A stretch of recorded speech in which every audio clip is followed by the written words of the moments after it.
Welcome to the IREL podcast. Are you sick and tired of real estate gurus pitching their next free construction deal only to find out years later they were completely wrong? Worried the next overseas conference you spend thousands to attend will only be used to sell overpriced lots in deserted developments? Join thousands of other international real estate seekers who are looking for their place in paradise without the sales pitch. Straight from your host, Taylor White. Hey everybody, and welcome to episode 24 of the IREL podcast. I'm your host, Taylor White. I am really excited to share another House Hunters International alum when I sit down and speak with Daniel Talbot from I Love CR in Tamarindo, Costa Rica. And as always, we'll get the true story on the local real estate scene and have you coming away wanting to investigate its local property market further or cross it off your shortlist entirely and continue listening. Right now from Daniel, you will learn why someone originally from Toronto, Canada, who owned a distribution company, found paradise in Tamarindo and believes it's poised for huge growth. Reveals that with a brand new international airport close by, more and more expats are looking to this special enclave along the Pacific Ocean. Uncovers the strategies he recommends which are best today and can't help but get excited at the great buy-to-flip opportunities he helps clients with every single day. Has the inside scoop on a property Mel Gibson wants to sell you only if you have a cool 24 million bucks lying around. Hey, wait, did someone say micheladas? And much more. And don't forget, if you are listening to this podcast and want to grab Daniel's contact details, links on buying or selling Tamarindo real estate, or any other show notes, head on over to irelpodcast.com/24. Sip on a local michelada, come out of the cold, and enjoy listening to this up-and-coming Costa Rican hotspot. In case you can't tell, I'm excited. Let's get Daniel on the phone. Daniel, what is going on, buddy? It is Taylor White. I'm excited to have you on the podcast today, straight from Tamarindo, Costa Rica. So we can get to know you personally. Tell us more about yourself and where your stomping grounds were before you ended up in Tamarindo. Well, thank you, Taylor. It's a pleasure to be here. Originally, I'm from Toronto, as well as Montreal. Myself from Toronto, my wife from Montreal, where we owned a distribution company, an online marketing promotions company. We've always been in sales. We've always been in business. And so I think when we heard about Costa Rica and Tamarindo, we thought this would be a great spot to come and have a family, raise a family, and try something new. So, Daniel, I have to ask you, it's February. You're now in Costa Rica. You came from Canada. Have you checked the weather lately? Actually, my wife's up in Montreal right now. I believe it's -10, which is a warm day. So... Hey, this is going to be another dumb question. Is that Celsius or Fahrenheit? That's Celsius. Celsius. That's very cold, Daniel. It's very cold. Very cold. Colder than your freezer. That's absolutely right. Okay, Daniel, and so we can get a better idea of you professionally, give us your brief resume leading up to RPM Real Estate. Well, since being in Costa Rica, I've always been in real estate. I started off as a development manager, which led into a development sales management position, as well as a developer. And from there, I've moved forward into brokering my own office and basically to where I'm at now with ilovecr.com and RPM Real Estate. And Daniel, if you don't mind, I know that you just cited two companies. Can you, before we move on, can you kind of cite how RPM and I Love CR kind of work together? Definitely. I Love CR is kind of my own personal brand that I've had for several years along with my wife. And it is more or less a website that'll direct buyers. It's not filled with too much content. We're not selling anything except for the opportunity for buyers to educate themselves in the buying process of Costa Rica, as well as see great listings. Now, combine that with RPM Real Estate. RPM Real Estate is a more home-based office. That's our local brand. That's the brand that you'll see on every house that we list. And basically, it too is a listing and buyer's agency, but combine the both together, we just have double the force. Okay, awesome. I get it. Okay, Daniel, listeners and I are always fascinated to learn about which countries people have considered and why. Now, why don't we delve deeper into Costa Rica as a whole, and then why you chose Tamarindo in particular versus other popular Costa Rican locations? Okay. Well, we've traveled all of, not all, but most of Latin America, Dominican Republic, Mexico, etc.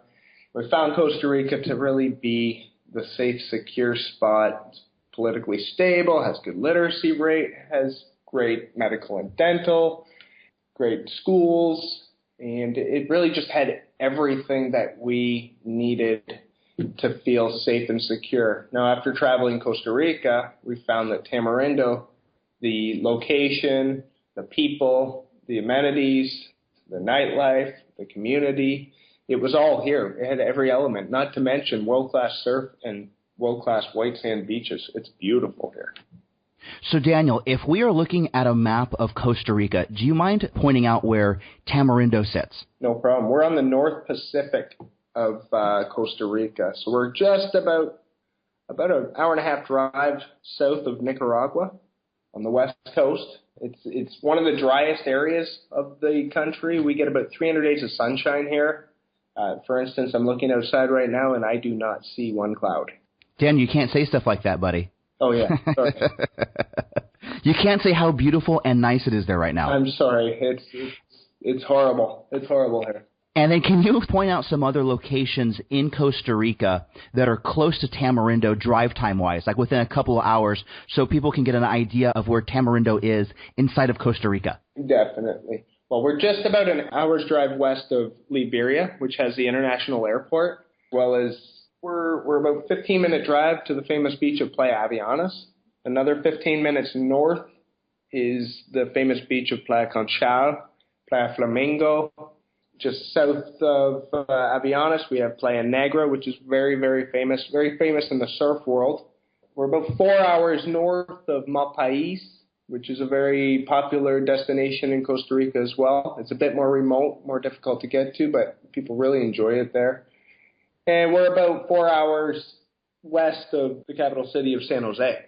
Okay, perfect. So if people are flying into Costa Rica, would they go to first San Jose and then second to Liberia and then third drive it to Tamarindo? If they want to come and visit us here in Tamarindo, I would advise them to try to find a flight into Liberia. And there's many direct flights into Liberia now. They just opened up a brand new airport there last year, and it's really accommodating and can handle the flow of traffic. Perfect. Well, Daniel, we have gotten to know you both personally and professionally, reasons why you chose Costa Rica and why Tamarindo speaks to you. But get ready, because now it's time for us to pick your brain on the local real estate scene and to get the juices flowing. We're going to do a quick round of what I like to call the real estate hot seat, where I ask you 5 rapid-fire questions, and you give me an answer in 15 seconds or less each. Daniel, are you ready for the Tamarindo hot seat? I hope so. Let's go. What currency is real estate priced in? Typically, it's in the U.S. dollar. Is owning property as a foreigner legal? Yes, it is. You can have full title as a foreigner. And then you answered the third one, but can property be titled? Yes, it is. Most property in Costa Rica is titled, with the exception of a couple eco-sensitive areas such as beachfront. Can money flow in and out of Costa Rica easily, or are there currency restrictions? For the most part, money can come and go as easily as it can up north. No major restrictions, except where you have to have kind of proof of origin. And as the listeners know, Daniel, my number one question, what is your favorite local drink? Michelada is pretty good. You can't go wrong with that, which is a bit of lime with the salt rim, and you pour your beer in it. And then, of course, what kind of beer are you going with, Daniel? For the most part, Imperial or Pilsen. Those are the local brands, and they're quite tasty. Imperial is very good. Sounds like you've tried it a few times. I have. And I'm curious, on question 4, have you had any issues with people from the States trying to wire money down to Costa Rica lately? Not so much, no. For the most part, if you have a proof of origin and a reason for it, there's never any issues. And we use escrow companies such as Stewart Title, which makes it so much easier. Right. Okay, Daniel, you can now relax, but just a little bit, as you are off the Tamarindo hot seat. But it's time to zero in on the local real estate scene.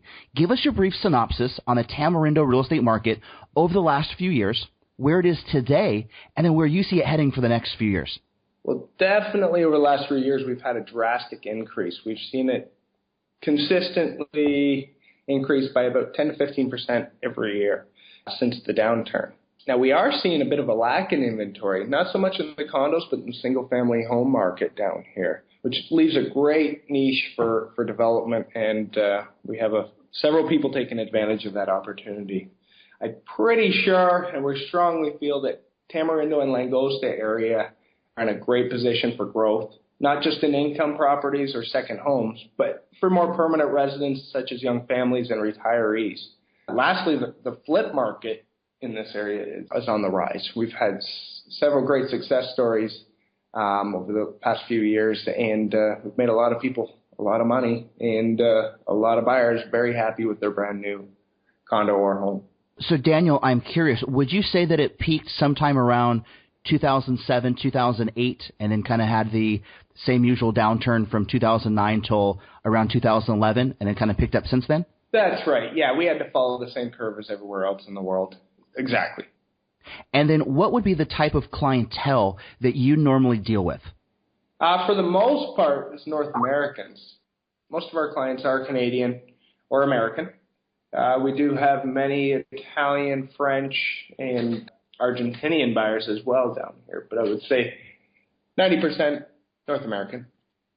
Very interesting. Daniel, you have us sold on Costa Rica as a country, Tamarindo as a location, and then a real estate outlook within the near future. Of course, you don't have a crystal ball. I sure as heck don't. No one does. But that is why I think it's so vitally important to get on-the-ground insight from local real estate professionals. And yes, Daniel, I just used the words local and on-the-ground in the same sentence to drive home a very important fact. You are not some newsletter writer who might spend a few days in Tamarindo and then send out emails with hot buys calling yourself an international real estate guru. You are there in the trenches on a daily basis, dealing with local buyers, sellers, agents, lawyers, and every facet of the real estate business. Daniel, break this down even further for us. Pretend you are Google Maps or Google Street View. What streets, neighborhoods, or parts of the city are we talking about in Tamarindo? Well, there's not really one location for anyone here. There's several locations for everyone. Tamarindo and Langosta offer a wide variety of properties from lots, condos, and homes. Langosta is known as the higher-end area of Tamarindo. However, not to take anything away from Tamarindo, it too has its high-end market, but it also has a more diverse market with lower-end products and definitely much more product. Tamarindo offers condos from as little as $70,000 just a few blocks away from the beach. As well, you can spend up to $2 million if you would like, or more, depending on what you're looking for. Another market I've had great success in is the commercial and business market for foreigners looking for a way to maintain some sort of income and sustain this beautiful life that we all share here, mostly in restaurants, bars, and hotels, as the number one industry is tourism. So, Daniel, I'm curious. You just mentioned two locations, Tamarindo and Langosta. Can you describe how close they are together, maybe how close they are to the beach, and then maybe how big they are? It's more or less Tamarindo, Langosta are one community. They're just attached. It's Langosta is Tamarindo. Okay. It's basically the southern tip of Tamarindo. There's no real divide. Got it. And they are beachside communities, right? That's correct. Yeah, everything is within about 800 meters to the beach in Tamarindo and Langosta. The farthest home would be probably 800 meters. Off the top of your head, do you know what the population might be of both of those combined, or if you would consider them small towns or like big towns? They're definitely small town as far as permanent residents, probably around 1,500 to 2,000 maximum on a permanent basis. However, come mid-December, the town can influx to as much as 10,000, 20,000 people. It depends. High season is very, very busy, and it's just a fun time. So it sounds like high time is December, January, and then parts of February, maybe? Yeah, even past April, really, past Easter.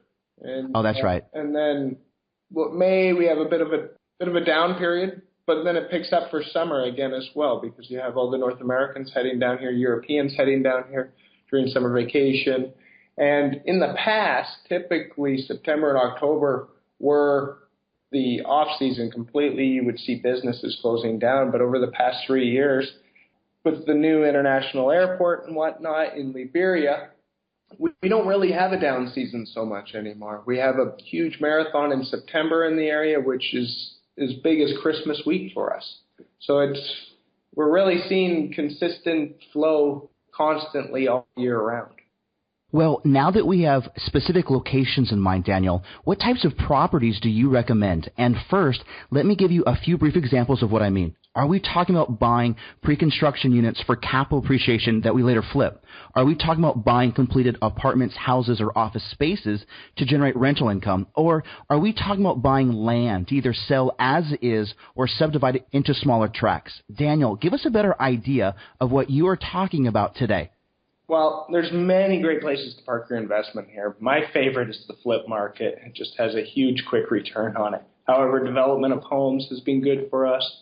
Filling the need for $200,000 to $300,000 single-family home market is definitely a spot where people are taking advantage of right now, and it's kind of the sweet spot in the market. Buyers have that budget. Most condo owners who take advantage of the rental market tend to carry all costs here, and some who put additional efforts into it and promote locally in their hometowns and whatnot, they, for the most part, tend to have a little bit of a net at the end of the year and or pay for a couple vacations to come down and take advantage of their rental properties here. As far as tracts and development properties, those do exist. There's a bit more to it. It's a slower process, but it has been quite common in the past to develop out tracts of land. And the land banking can be very, very lucrative down here. People buying in a down market such as 2 years ago or now even as far as land's concerned and just holding it until an up market. Daniel, I want to highlight one thing you said that you got excited about, I could tell, and that was the buy to flip. Could you briefly explain what you mean by that? Definitely. Well, there's not a lot of properties down here that you can do that because most properties down here were built within the last 15 years. But there are some great homes that have been put through the run-of-the-mill in the rental, as far as the rental is concerned, and or during the downturn of the economy. A lot of owners weren't able to put the money into repair and upkeep their condos and or homes. So a lot of them, they need the love. And those sellers are usually the ones that are in the position where they have to sell and they're motivated to sell. So it leaves a good margin for anybody that's willing to come down here and put the time and effort into it and the investment into it. So it sounds like you make an aggressive offer, you be on the ground or deal with someone like you who's on the ground, maybe rents it out for a short period of time, and at the same time you might list it for more than what you bought it for. That's right. I mean, they're buying undervalue, and then they're basically putting in the money that needs to be, the investment that needs to be done to bring it up to par, to make it a sellable product. And for the most part, we sell those properties very quickly because they show well, they're brand new, and their asking price is very reasonable. So, and everybody wins in those situations. Well, Daniel, now I'm going to hit you up with a two-part question that I know everyone wants to know, and you have to give us a general price range. Here they are. Part 1, what would be the price range of what we are talking about? Maybe give us a starting price point at the low end to a final price point at the high end. And Daniel, just to clarify, I'm talking about total purchase price. Including the closing costs? No, why don't we just say total purchase price like if we were going to buy it from the seller? Okay, fantastic. Well, like I said earlier, for the most part, you can purchase a condo in the Tamarindo area for as little as $70,000. And that's basically all in. Transfer taxes in Costa Rica are very low, as well as property taxes are very low. They're about 0.25% annual. So you're looking at about $250 on every 100,000. What do you think that range would go up to? Well, we have properties upwards of $30 million. Big tracts, beachfront properties, big ranches. Mel Gibson has a property down south for about $24 million right now, if anyone's interested. And then what would most clients be coming down for? What's kind of the sweet spot on the price range? As far as condos are concerned, it's about $150,000 to $300,000. Homes, very similar. We do sell quite a few homes around the $500,000 range. And then it depends what neighborhood, too. If you're right off the beach, we get quite a few people looking at the $1 million plus. So. Okay, Daniel, I'm going to transition to a part two. I know it's very tough to answer, but I'm going to ask it anyways. What would be the cost per meter? Again, maybe a starting price point at the low end to a final price point at the high end. And Daniel, just for a general range of cost per meter. Okay, cost per meter, you could get land for as low as 50 cents per meter square and upwards to 2,000 for prime beachfront. And something around 50 cents per meter, about how big would that have to be? For the most part, those are usually several hectares. So right. You're looking at, I guess, in acres, 50 acres. Right. Okay, perfect. Daniel, this is a question I like to call, what would sister do? My sister calls you up, says she has X amount of dollars to spend. You know, you can't let my sister down. Share with us 3 specific examples you would show her and explain why these make sense. Well, for me, it's always important that my client knows the market and really understands what is available. So my philosophy is leave no stone unturned.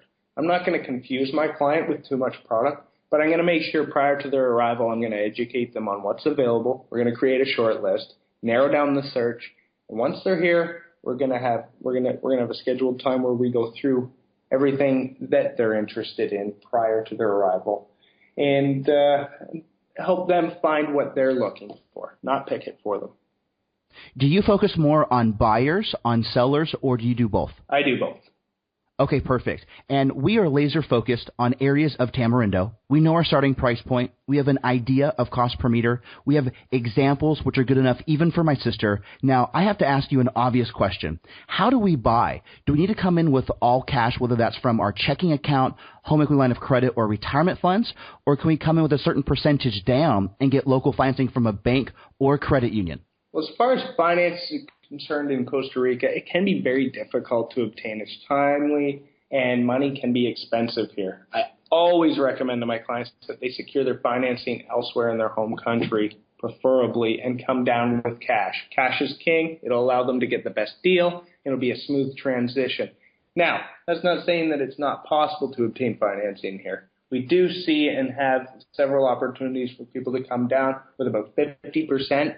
Roughly, sometimes as low as 20%, and work out a deal with the seller and have the seller carry paper on the property. And it'll be a registered mortgage. It'll be just like doing business with the bank, but you tend to get a lower rate with the seller. However, the term is typically less too, around 5 years, some 10 years, but typically it's about 5 years. The developers, do they offer any kind of pre-construction terms? Yes, some do. Some do. Some do? Some do, yes.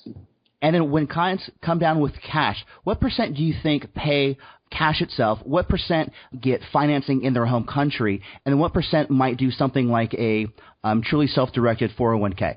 That happens quite often, actually. I would say 60% of the buyer are cash buyers here. The rest have other means to obtain financing in their home country, however they do so. Okay. Well, Daniel, anyone who has ever owned real estate can tell you, you need to have a money exit strategy in place even before you buy. It's something what I like to call, where's the cheddar? You are buying the property to do what with it to make some money. So, Daniel, where's my cheddar? Well, typically the income properties here are going to pay you cheddar on a daily basis, so that's no problem whatsoever. However, in this growing market, the back-end cheddar is increasing. Values are about to start to rise, and timing is everything, as we all know. So come get your cheddar. So it sounds like you believe it's on an upswing versus being stagnant or down. Definitely. We're seeing some increases on some asking prices. And several sellers have taken note that, hey, it's time to paint, it's time to clean up, it's time to stage our home a little bit better. And they're becoming more and more in the position to put money back into their original investment. So, yeah, we're seeing an upswing. Market's hot, a lot of buyers, still a lot of sellers. And I think we're still in that middle area, not necessarily a seller's market yet, but eventually it'll become there. So I definitely recommend to all buyers, if you really want to take advantage of a situation, now's the time. Well, Daniel, I wanted to thank you for taking the time to share with us about Tamarindo real estate. We have heard about your journey, why you chose Costa Rica, exact areas of Tamarindo to focus on, price points to look out for, specific examples good enough even for my sister, a money strategy to purchase, and then what we might do with it after the fact to make some cheddar. Unfortunately, it's time to say goodbye. But before we do, share with us easy ways to get a hold of you, any parting advice you might want to share, and then let's say goodbye. For the most part, you can definitely contact me through ilovecr.com. That's the easiest way to contact me directly, or Dan at ilovecr.com. My phone numbers are on those websites. I have a local American number as well as a Costa Rican number, or you can catch me on a few episodes of House Hunters International. Awesome, Daniel. I have really enjoyed this conversation straight from Tamarindo, Costa Rica to our earbuds, and I hope we can catch up again in 3 to 6 months. That's fantastic. Thank you, Taylor, for your time. It was a pleasure to join you, and I hope to catch up with you soon. I want to thank Daniel once again for his extremely knowledgeable on-the-ground insights from this up-and-coming enclave along the Pacific Ocean. Being another House Hunters International alum of ours, Daniel only scratched the surface of what Tamarindo has to offer, and I can't wait to get him back on the show again soon with more specific Tamarindo real estate investments he believes you need to hear about right now. If you are listening to this podcast and want to grab Daniel's contact details, links on buying or selling Tamarindo real estate, or any other show notes, head on over to irelpodcast.com/24. Daniel got you all excited about this special up-and-coming hotspot along the Pacific Coast in Costa Rica, and you want to see what kind of real estate deals there are. You want to be in the comfort of your home or office and want to get all of these listings as placed by owners, agents, and developers sent directly to your email inbox completely free. Don't worry. We have you covered. Head on over to irelpodcast.com/24 to get signed up. You have been listening to the IREL Podcast with Taylor White. Be sure to hit up irelpodcast.com for more. That's irelpodcast.com. Thanks for listening.